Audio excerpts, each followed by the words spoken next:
Saat hujan membawa namamu, langit sore itu muram, digelayuti awan kelabu yang berat. Aroma tanah basah mulai tercium ketika rintik hujan pertama jatuh ke jendela apartemen kecil Aurel. Perempuan itu terdiam di meja kerjanya. Pena menggantung di atas kertas kosong. Ia mencoba menulis, tetapi pikirannya terhenti setiap kali suara hujan mengetuk kaca. Ada sesuatu dalam hujan yang selalu mengguncang batinnya, sebuah nama yang tak pernah hilang dari ingatannya. Arka. Bertahun-tahun sudah ia mencoba menghapus kenangan itu, tapi setiap tetes hujan justru seakan berbisik, memanggil nama yang sama. Dulu, hujan adalah kebersamaan. Dulu, hujan adalah payung yang mereka bagi, tawa yang mereka lepaskan di jalanan basah, genggaman tangan yang hangat meski dunia dingin. Kini, hujan hanya meninggalkan ruang kosong. Aurel menutup bukunya, bangkit, lalu melangkah ke balkon kecil. Hujan turun semakin deras, menutupi pandangannya akan lampu-lampu kota yang mulai menyala. Ia menyandarkan tubuh pada pagar besi, menatap kosong ke bawah. Orang-orang berlarian mencari tempat berteduh, payung-payung warna-warni bertebaran di trotoar. Namun, hatinya tetap pada satu sosok yang dulu pernah berlari bersamanya, tanpa payung, tanpa peduli basah kuyup, hanya tertawa bebas di bawah derasnya hujan. Arka, gumamnya lirih, hampir tak terdengar.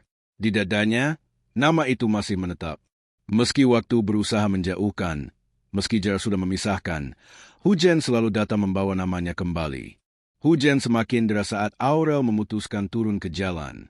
Ia berjalan cepat sambil menutupi kepala dengan jaket tipis, mencari tempat berteduh. Di sudut jalan, ada sebuah kafe kecil, tempat yang sering ia datangi untuk menulis. Lampu kuningnya yang hangat memantul samar di genangan air. Begitu masuk, suara hujan teredam oleh alunan musik lembut. Aroma kopi memenuhi ruangan, menenangkan. Aurel memilih duduk di meja dekat jendela, tempat favoritnya. Dari sana, ia bisa memandang hujan seolah dunia luar adalah panggung kenangan. Pelayan datang, mencatat pesanannya. Aurel hanya meminta cappuccino, lalu membuka buku catatan yang masih kosong. Ia ingin menulis, ingin menuangkan perasaan yang bergejolak, tapi tangan kembali gemetar. Lalu, sesuatu menghentikan napasnya. Pintu kafe terbuka. Angin dingin dan bau hujan ikut masuk bersama seorang pria. Tubuhnya tegap, wajahnya teduh, meski sedikit berubah oleh waktu. Namun mata itu, mata yang pernah ia kenal begitu dalam, membuat Aurel terpaku. Arka, dunia seakan berhenti sesaat. Suara musik, denting cangkir, bahkan deras hujan di luar, semuanya memudar. Yang tersisa hanyalah detak jantungnya yang berpacu lebih cepat dari biasanya. Arka menepuk jaketnya yang basah, lalu menoleh mencari tempat kosong. Tanpa disangka, tatapan mereka bertemu. Sesaat, wajah Arka membeku, seolah tak percaya. Aurel? Suaranya pelan, nyaris teredam oleh gemericik hujan. Aurel tak bisa menjawab. Lidahnya keluh. Ia hanya menatap, antara rindu, kaget, dan luka yang tiba-tiba terbuka kembali. Pria itu akhirnya melangkah mendekat, berdiri di hadapannya. "Boleh aku duduk?" tanyanya, ragu-ragu. Aurel menunduk, menarik napas panjang, lalu berkata pelan, "Silakan." Arka duduk di hadapannya. Keheningan jatuh di antara mereka, hanya diisi oleh suara hujan yang kian deras di luar. Pertemuan yang tak pernah Aurel bayangkan akhirnya terjadi, tepat di hari hujan. Kafe itu terasa lebih sunyi dari biasanya. Aurel memandang jendela, seolah mencari alasan untuk tidak menatap pria di depannya. Arka hanya menunggu, jemarinya mengetuk perlahan meja kayu, mencoba memecah canggung. Sudah lama sekali, ya? Arka akhirnya membuka suara. Aurel hanya mengangguk. Lama sekali. Keheningan lagi. Namun di balik diam itu, kepala Aurel dipenuhi oleh potongan kenangan.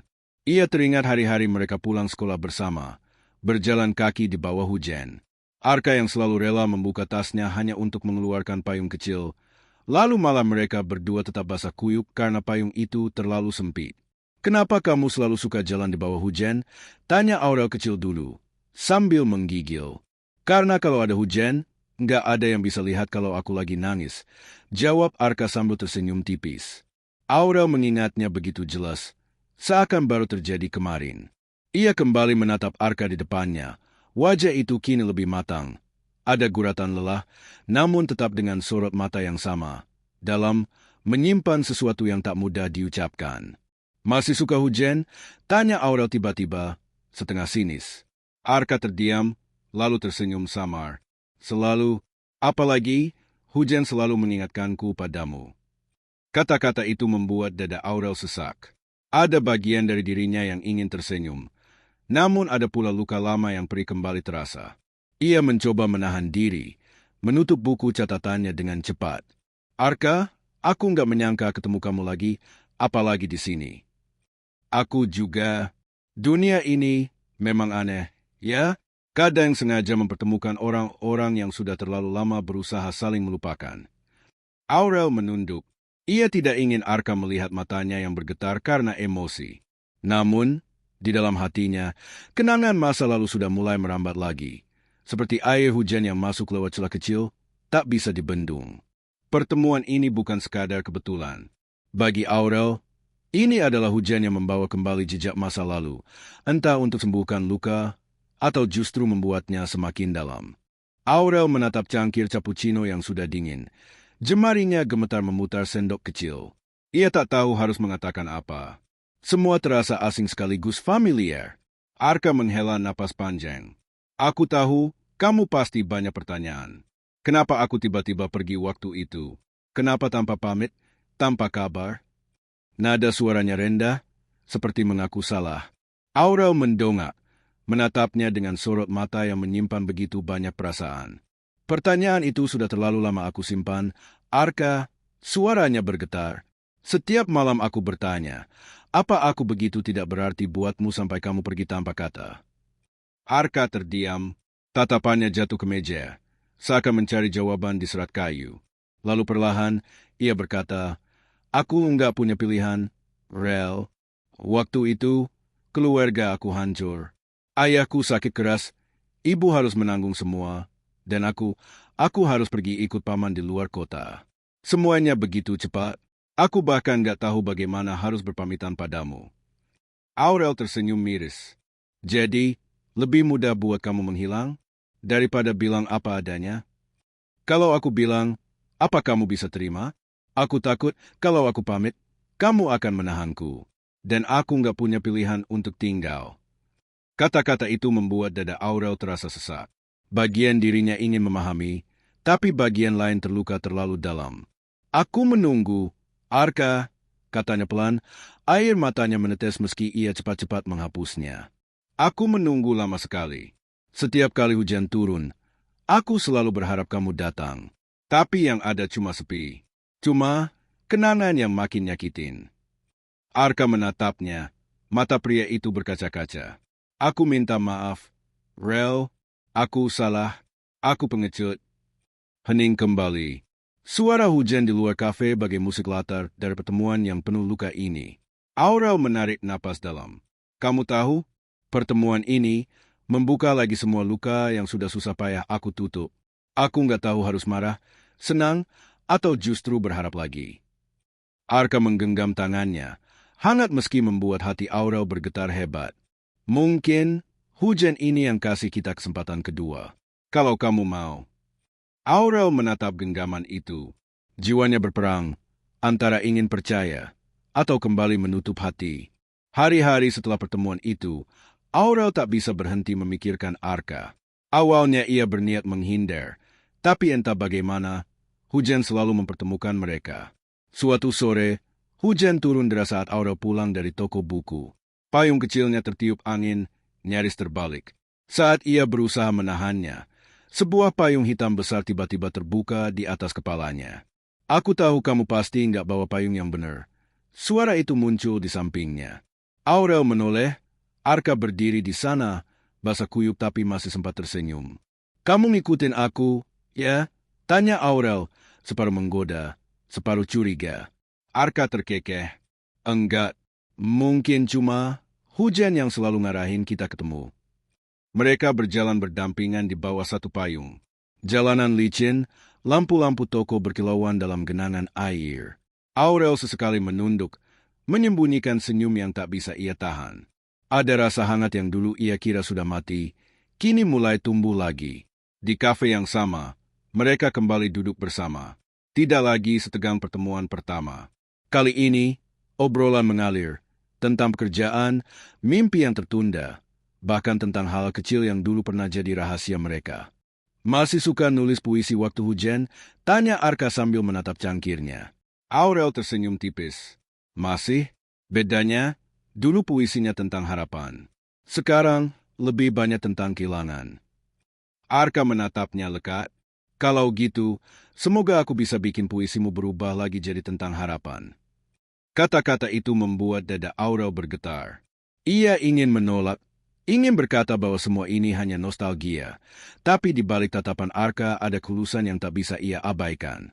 Malam itu, Aurel pulang dengan hati yang campur aduk. Hujan memang membawa luka, tapi di sisi lain, hujan juga membawa kembali secercah harapan.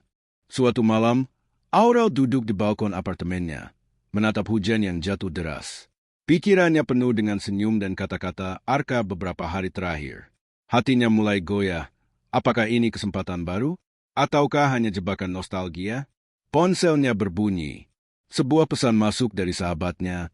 Naya, Rel, aku nggak tahu kamu sadar atau enggak. Tapi aku lihat Arka di pusat perbelanjaan kemarin. Dia nggak sendiri. Dia sama seorang perempuan. Dan kelihatannya mereka lebih dari sekadar teman. Aurel terdiam. Dadanya berdebar tak karuan. Ia mencoba mengabaikan, tapi rasa penasaran menusuk lebih dalam. Esoknya, ia memberanikan diri bertanya langsung. Di kafe, hujan kembali jadi latar pertemuan mereka. Aurel menatap Arka dengan sorot mata yang penuh tuntutan jawaban. Arka, aku cuma mau tanya satu hal. Kamu udah tunangan, ya? Wajah Arka seketika berubah. Ia menunduk, mengusap tengkuknya dengan gelisah. Diamnya saja sudah cukup jadi jawaban. Aurel merasa seluruh tubuhnya dingin. Bukan karena hujan, tapi karena kenyataan yang menghantam keras. Kenapa kamu nggak bilang dari awal? Suaranya pecah, menahan tangis. Aku nggak tahu harus mulai dari mana. Aku memang sudah bertunangan. Itu pilihan keluarga. Tapi, Rel, hatiku, cukup, Arka. Aurel memotong dengan suara bergetar. Jangan kasih aku alasan yang justru makin nyakitin. Arka terdiam, wajahnya penuh penyesalan. Aku nggak bisa bohong. Aku masih sayang kamu. Dari dulu sampai sekarang. Kata-kata itu justru membuat air mata Aurel jatuh. Baginya, itu bukan pengakuan manis, melainkan belati yang menusuk lebih dalam. Bagaimana bisa seseorang berkata cinta, sementara dirinya sudah terikat pada orang lain? Suasana kafe mendadak terasa sesat. Hujan di luar berubah semakin deras, seolah menegaskan badai yang juga terjadi di hati Aurel. Malam itu, ia pulang dengan langkah gontai. Di benaknya hanya ada satu kalimat. Ternyata hujan bukan hanya membawa harapan, tapi juga kenyataan pahit yang menghancurkan. Langit malam dipenuhi guntur, hujan turun tanpa henti. Aurel berdiri di bawah atap halte, tubuhnya gemetar, bukan hanya karena dingin, tapi juga karena kalimat Arka yang terus terngiang di telinganya. Aku masih sayang kamu. Ia membenci dirinya sendiri karena hatinya masih bergetar mendengar itu, meski tahu kebenaran yang menusuk. Arka datang, payungnya terlipat, pakaiannya basah kuyup. Nafasnya terengah, seperti ia berlari hanya untuk menemui Aurel. Aurel, tolong, dengar aku dulu. Aurel menatapnya dengan mata sembab. Untuk apa? Buat jelasin kenapa kamu bisa bilang sayang sementara kamu punya tunangan? Apa kamu pikir aku sebodoh itu? Arka? Arka mendekat, suaranya pecah. Aku nggak pernah berhenti mikirin kamu, Rel. Tunangan itu, aku terjebak. Aku nggak pernah benar-benar pilih dia. Hanya karena keluarga, keadaan, semua di luar kendali aku. Hujan semakin deras, menelan kata-kata mereka, tapi Aurel tetap mendengarnya jelas. Kalau kamu benar-benar sayang aku, Aurel menatap tajam, kenapa kamu nggak berani melawan keadaan itu? Jangan bilang cinta kalau kamu nggak punya keberanian buat memperjuangkan. Arka terdiam, wajahnya penuh luka. Tangannya hampir terulur untuk menggenggam Aurel. Tapi ia urung. Aku takut, Rel. Aku takut kehilangan segalanya kalau aku melawan. Tapi aku juga nggak sanggup kehilangan kamu lagi. Air mata Aurel bercampur dengan hujan. Ia merasa jiwanya terbelah dua, antara rindu yang tak terbantahkan dan logika yang terus berteriak untuk pergi. Aku bukan pilihan cadangan, Arka, katanya lirih namun tegas. Kalau kamu nggak bisa tentuin hatimu, biar aku yang tentuin jalanku sendiri. Ia berbalik, meninggalkan Arka berdiri sendirian di bawah derasnya hujan. Malam itu, Aurel merasa tubuhnya ringan tapi hatinya hancur. Ia tahu, keputusan berikutnya akan menentukan segalanya. Apakah ini akhir dari luka, atau awal dari keberanian baru? Hari-hari berikutnya berjalan lambat untuk Aurel. Ia kembali ke rutinitas menulis. Tapi kali ini setiap kata yang ia tulis membawa jejak air mata. Hujan tetap datang, dan seperti biasa, selalu membawa satu nama. Arka. Di meja kerjanya, Aurel menulis halaman demi halaman. Ia menuliskan semua yang tersempat ia ucapkan. Semua rindu, kecewa, cinta, juga luka. Kata demi kata mengalir menjadi sebuah kisah, sebuah novel yang akhirnya ia beri judul, Saat Hujan Membawa Namamu. Setiap kalimat adalah caranya berdamai, bukan dengan Arka, tapi dengan dirinya sendiri. Beberapa minggu kemudian, Arka datang lagi. Ia berdiri di depan pintu apartemen Aurel, basah kuyup tanpa payung. Tatapannya penuh tekad, berbeda dari sebelumnya. Aku sudah putuskan, Rel, aku batalkan pertunangan itu. Aku nggak bisa terus hidup dengan kebohongan. Aku mau mulai lagi denganmu kalau kamu masih mau. Aurel terdiam, dadanya berdegup kencang. Sebagian dari dirinya ingin memeluknya, menerima kembali apa yang sejak dulu ia tunggu. Namun, ada bagian lain yang penuh luka, takut mengulang cerita yang sama. Ia menatap hujan di luar jendela. Hujan kali ini tak lagi hanya membawa nama, tapi juga pilihan. Aurel menatapnya lama, lalu tersenyum samar. Kamu tahu kan, Art? Aku benci hujan karena selalu bawa namamu. Tapi mungkin, memang itu caranya hujan kasih tahu aku kalau kamu gak pernah benar-benar pergi. Arka menunduk, menahan haru. Aurel melangkah mendekat, lalu memeluknya. Untuk pertama kalinya setelah sekian lama, hujan tak lagi terasa menyakitkan. Entah dengan perpisahan atau penyatuan kembali, hujan selalu punya cara untuk membawa nama yang pernah menetap di hati. Dan bagi Aurel, ia akhirnya mengerti. Hujan bukanlah kutukan, melainkan jembatan yang mempertemukan dirinya dengan kebenaran hatinya sendiri.